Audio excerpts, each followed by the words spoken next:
This tech tip will review how remote sense impacts diagnosing voltage complaints.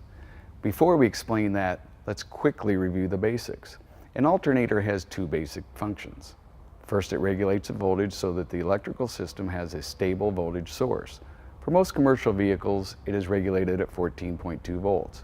Secondly, the alternator provides the necessary current to recharge the batteries and operate the vehicle electrical loads.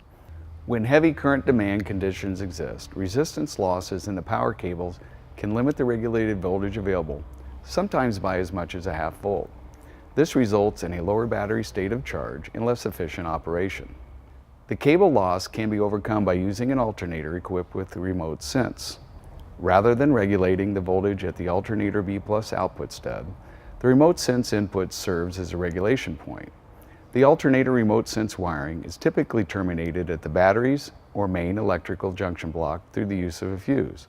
If the remote sense wiring is not connected, the regulator reverts to internal sense at the alternator B+ stud. The Delco Remy 33, 34, 35, and 36SI alternator families may be supplied with a red jumper wire between the B+ and remote sense studs. If you're not using the remote sense, leave the jumper in place per the instructions. But if you are using remote sense, then you should remove the jumper. If your alternator is using remote sense, then you will need to keep these tips in mind when performing charging system tests. Remote sense will elevate the system voltage to overcome the cable voltage drop and regulate at the point of termination. A voltage drop between an alternator and the point of termination should be less than 1/2 volt.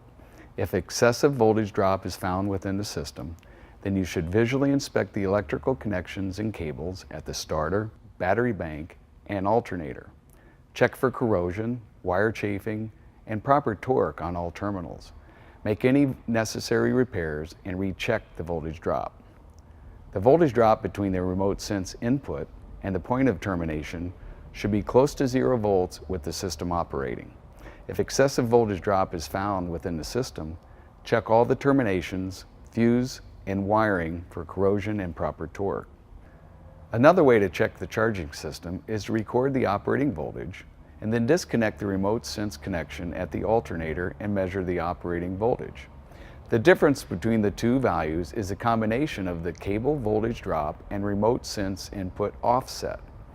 If it is in excess of 1/2 volt, then your next step is to determine which set of wiring is at fault.